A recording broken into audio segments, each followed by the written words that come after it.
Good afternoon. This is Dave with Windy Ridge Outdoors. Going to talk to you today about one of my favorite types of fishing, which is jig fishing, and it is definitely a big fish catcher. But before we get into that, we thank you for tuning in and watching. And if you haven't subscribed to the channel, we encourage you to do so. We're trying to reach 1,000 subscribers by September the 20th. That's the Trappers Convention.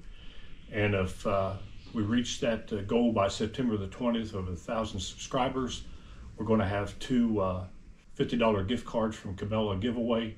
So if you haven't subscribed, I encourage you to do so. And if you have some friends or family, encourage them to subscribe, because if we hit 1,000, then we're going to have two gift cards to give away there around September the 20th.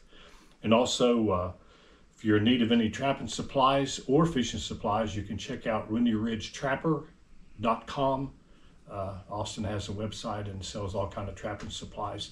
So hey, we'll just get right into it. Jig fishing.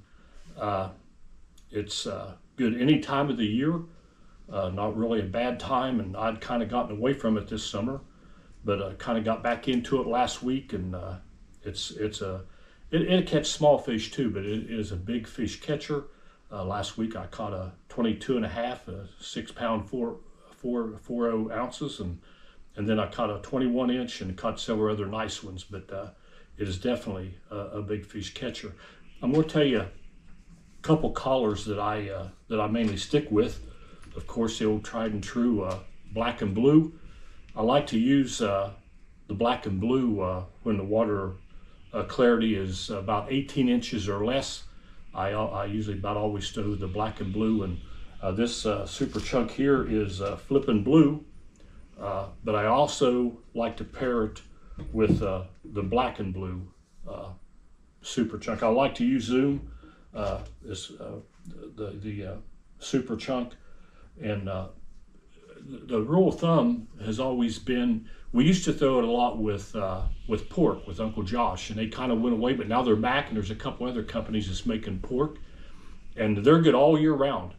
But the rule of thumb used to be, and still probably is, that if the water temperature is below 60, you kind of stick with the pork. But I've never, since when pork got hard to get, I just stuck with the super chunk and the flipping chunk, and it works real well.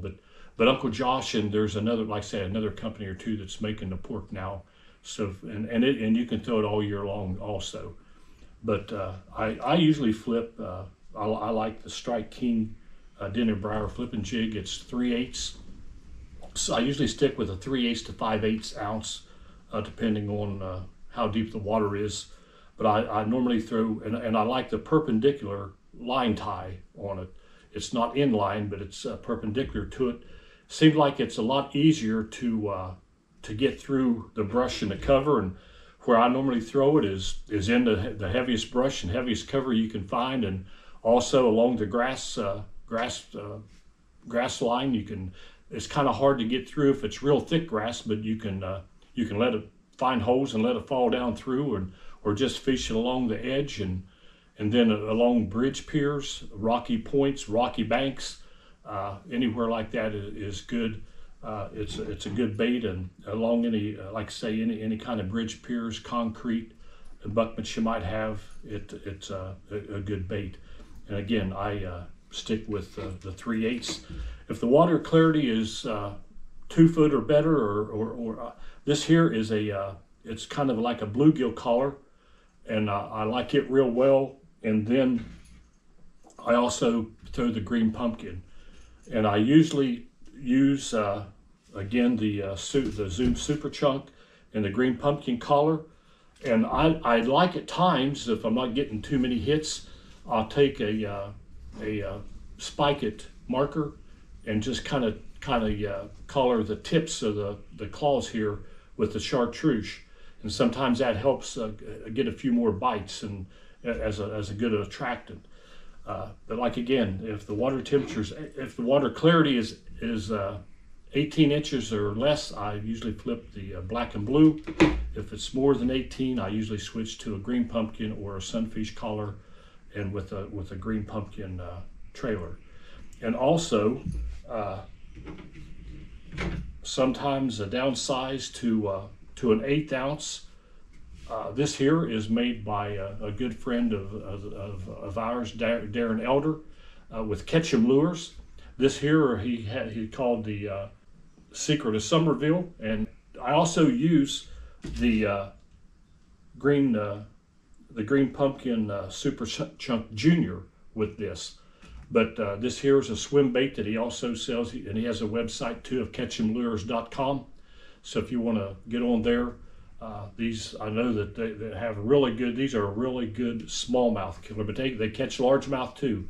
But I know the Secret of Somersville that's well known throughout the local fishing industry here. Darren Elder, like I said, good friend of Austin and Jason's and mine too. But Jason and Austin have known him forever. And like I say, catchumlures.com is his website. But like I say, if the fishing gets a little tough and a little slow, then I switch over to the smaller size, anywhere from an 1/8 to a 1/4 ounce. And also I throw it in a black and blue. Also, I just usually stick to 2 colors, black and blue, and then a green pumpkin. And again, to clear the water, the green pumpkin is what I usually stick with. And like I say, I pair it with a swim bait, a small swim bait. And also I take the spike it marker and color the tail of it also. But it is, you may not catch the numbers, but you will catch quality fish. Not saying you won't catch a small one every now and then, but if you're looking for a big bite, if you're trying to catch a big fish, if you stick with a jig and pig, sooner or later it will be on the end of your line. Again, thanks for tuning in today, and if you haven't subscribed, we encourage you to do so. If you like the video, hit the like button, share it with your friends. Like I said, if we get to, when we get to 1,000 viewers, and hope we're going to try to do that by September the 20th, the Trappers Convention, we'll be giving 2 $50 Cabela gift cards. Again, thank you. God bless. Go fishing as often as you can. Take your kids and grandkids.